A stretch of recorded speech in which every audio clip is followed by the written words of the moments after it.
So this is the first topic we'd like to talk about today, which is the importance of a clear company vision. When you look at this concept, I'd like you to think of a traffic light, okay? So the left column here is the red, the one in the middle is orange, and then a green. If you want to be innovative, you need really to go through all these three traffic lights. And the colors, they are meaningful. So the red one are the cornerstone where you need to stop and think and build your strategies. And then the green one, once you are there, you are really almost there, you are ready to be innovative. And I always say owners or founders of the companies, they are, they have the vision should be a reflection of their own core values. So you should know your own core values. And the vision should be a representation of your own core values. At CLLC, we identified our core values, and we have 20 core values. So we listed them, and honestly, what we do to keep our staff thinking about who we are and about our core values, in our weekly meetings, each director in each campus, they have a task every week. So every week, one of their staff will think of one of these 20 adjectives, which represent CLLC's culture or CLLC's core values.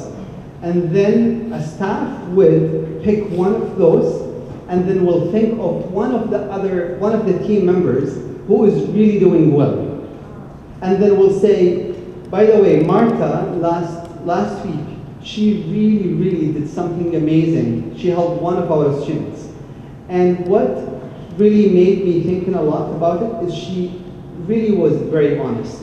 And she will talk about the honesty as a core value, okay? So every week, we remind our staff of our core values. So core values is reflection of the owner or the founder. And if you think about it, think of those people who work for you. When you hire those people, absolutely there is a good reason why you hire them over others. You hire them because you like them. And why did you like them? Because they share the same core values you have. So if you are a positive person, happy person, if you are honest and sincere, and you interview 10 people, most likely you will be hiring the person who shares these core values with you. And then it's important to recognize within your own company that you have a team who share the same core values. Some of them will be doing great at some core values. Some of them will be doing less great, not as great as others. But when you think about it as average, you see that they are really doing well. Now, if you think of the vision of the company, should represent the core values of the team, which are reflection of the owner. So it's kind of a chain. Core values of the owner, same core values of the team, and if you have a vision, should be about these core values. So for instance, at CLLC, our vision is very simple, but it speaks to our core values. It says we delight our staff to wow our students. And it's a very simple equation. We can't really wow our students. We can't blow their mind away. We can't make them so happy if we don't have a very happy staff. And because of the core values we have happy people in the first place. Because if you think of the core values, tell me if anyone has 5 of these core values won't be easy to delight, right? Because we selected the right people in the first place, it is very easy for us to delight them. Now let's say you have the right vision, which speaks to your core values. Then you need to think of your value discipline. And there are 3 value disciplines in the world. And I always, in every single seminar, I try my best to communicate those 3 value disciplines because they are so important for your business. One of them is a client intimacy, and then a product leadership, and then operational excellence. So client intimacy is, this hotel represents client intimacy. Those 2 ladies, they just asked for blank sheets because they are feeling the room is a little bit cold. They provided them with amazing blank sheets. like this. So this is a client intimacy. You know, since we came this morning, 5 managers and directors of this hotel came to say, do you still need anything that we can do for you? So that's a client intimacy. Starbucks in the past, you know, used to represent the client intimacy. Staff, they know you were, in the past, when I go to Starbucks, they remember who I am and what's my coffee, and they prepare my coffee. Nowadays, they are getting busy, so I didn't see them, you know, but they're still doing great. And then, you know, product leadership. Think of Harvard. Think of Apple. People lining up, you know, and they don't negotiate their prices with you. You can't go to Harvard and say, I have students for you, will you give me 25% commission, right? Because it's a product leadership. And then you think of operational excellence. And operational excellence is a little different because there are 2 things that you need to play with, quality and price. So your quality should be like your competitors and your price a little bit cheaper. Or your price is the same and your quality is a little bit better. Like Walmart. Walmart, they always offer the exact same product, but maybe a few dollars cheaper. So that's why people go to Walmart. So that's operational excellence. So these are the value disciplines. So I recommend every business owner, every organization to focus and think what their value disciplines are. Because if you don't know really what's your value discipline, you can't be strategic. You will be working in those 3 areas, and you can't. No one company in the world can do well in those 3 value disciplines. You can do 2. You can be master of 2. You can do 1 really well, but you can't do 3 of them.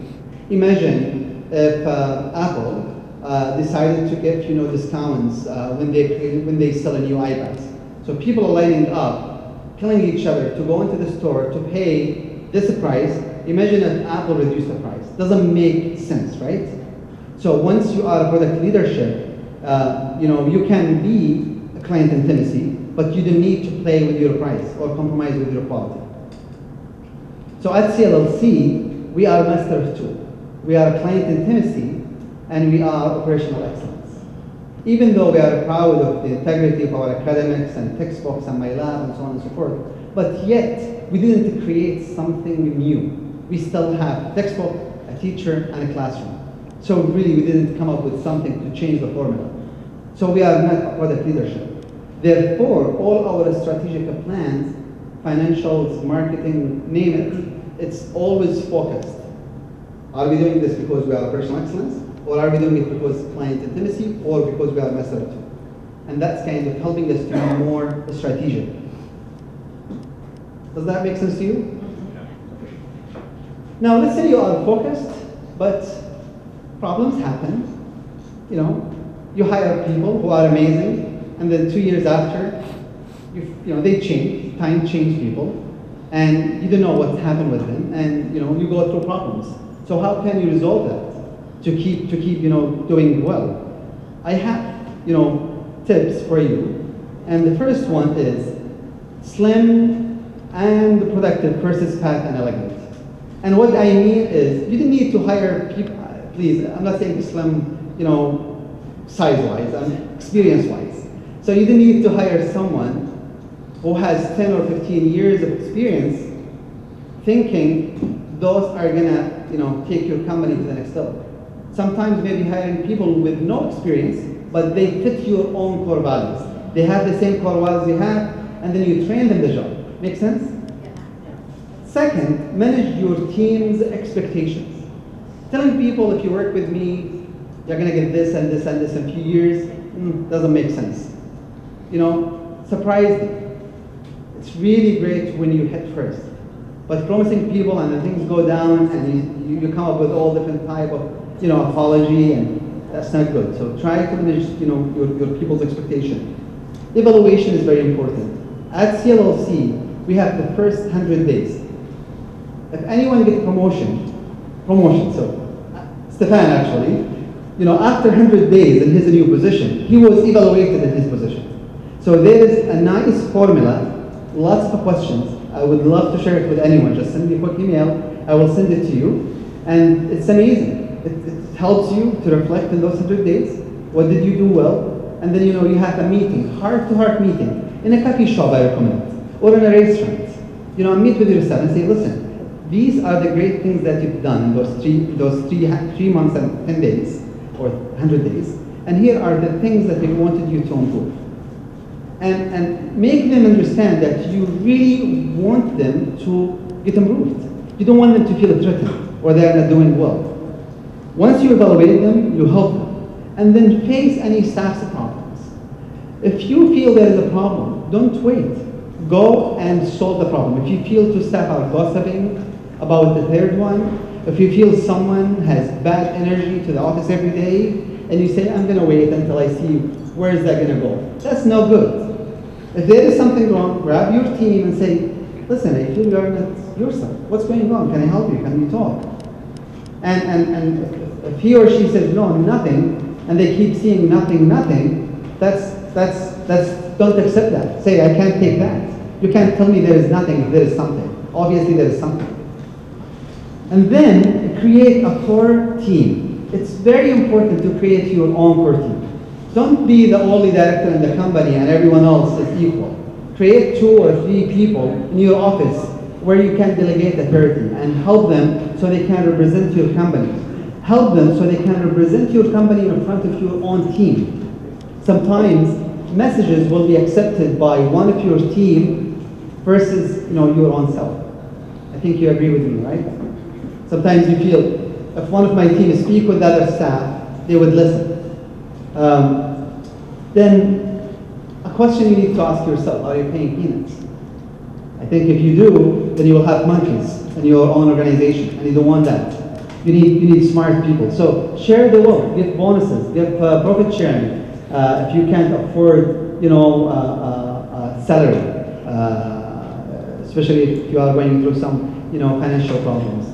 And then be modest. It's very important to be modest and give a credit to your team. If there is something great, just say, if you have visitors coming, and if it's you who did the work, give the credit to your team. That's going to make them confidence, that's going to make them love you, and they will be smiling if you are in the office or if you are out of the office. But if you are taking all the credit, and when there are guests coming to your office and you say, I did, and I didn't, use I by we, the team. Are you replaceable? It's very, very important to make sure that your staff understand that you are replaceable. Tell them there are lots of great corporations around the globe. The founders passed away years ago, and the company is still excelling every year.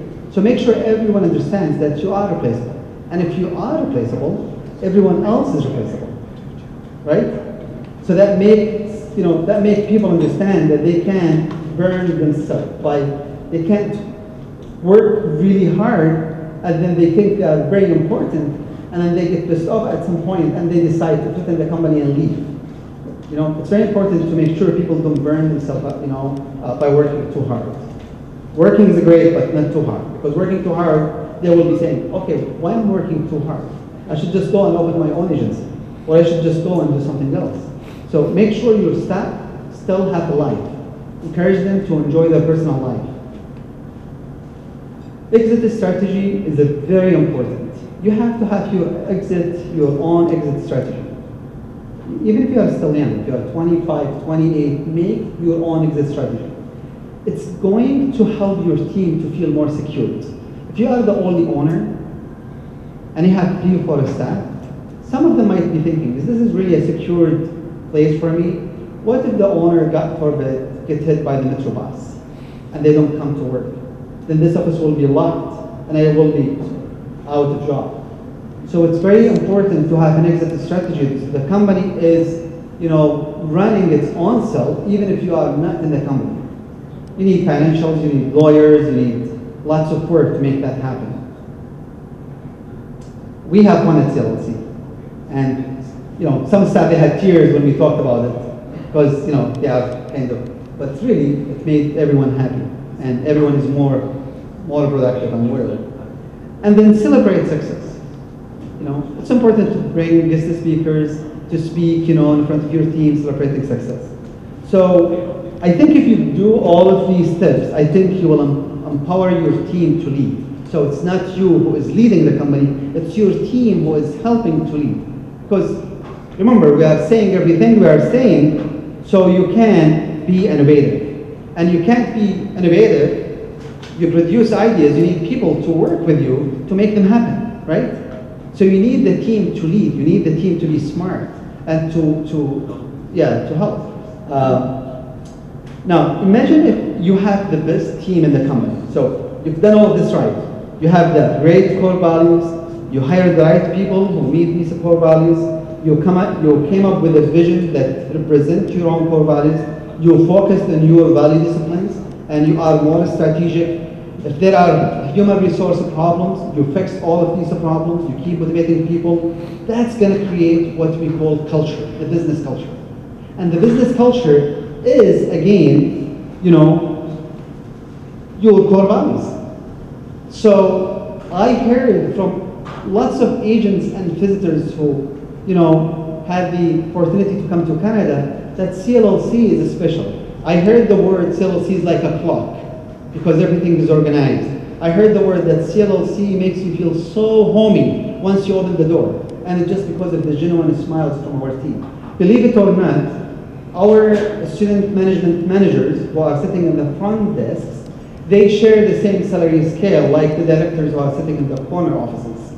Everyone can be director and executive director and make the same money.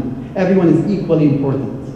And it's written in our operational manual that the students management counselors or managers, it's written that once they see a guest or a student, they have to wave their hands and smile. And the smile must be genuine. So it's written. So when you go to Toronto or Ottawa or Halifax, it's almost the same thing. So this is very important. And once you have the right culture, then you can keep doing very important 3 steps. So the chart goes like this way, and then go this way, and now we are going this way. So 3 steps. One is feel. Second step is check. The third step is do. Feel, check, do. Feel, check, do. Very important to keep you proactive in your own business. Give you a simple example. How can we feel about problem? I remember going to the fridge in the students' lounge, open the fridge, looking at the students' sandwiches that their homestay made for them. If the sandwich is made of one layer, like one cheese and tomato, sliced tomato, that really doesn't represent our policy. It should be 3 layers of sandwiches. Come lunchtime, the homestay manager comes lunchtime, sit, watch that students who grab that bag, and then bring him to the office and speak with him about that problem. So you have to feel the problem. You can just wait for that students to call his agent and complain about the food. You have to be proactive. Similarly with our teachers, how can they feel? In the class, if there's a student sitting, feeling lonely, sad, they will go and approach that student saying, what's wrong with you? Can we help you? The problem could be not about the class, could be not about the school. It could be, there is a problem back home. So it's very important to understand what's going on and help our students. So that's about feel, check, and do. You need to be always ahead of the game. And that's what we call total quality management, which is, we have in our database, which I will present later. Keep doing the good things, try to get rid of the poor things. That's where you need to help motivate your students and your staff. Once everyone is motivated, then that's gonna give you the competitive advantage. Once you are here, then I guarantee you your staff will be delighted, your clients will be delighted. Once everyone is delighted, your mind as an owner is clear. Everyone, it's like a puff, everyone is doing their own job. Once your mind is clear, you don't feel there is a threat, nothing wake you up at night, oh my God, how I'm gonna pay all these bills, what's gonna happen with this project. If you've done everything, then you go to the next step.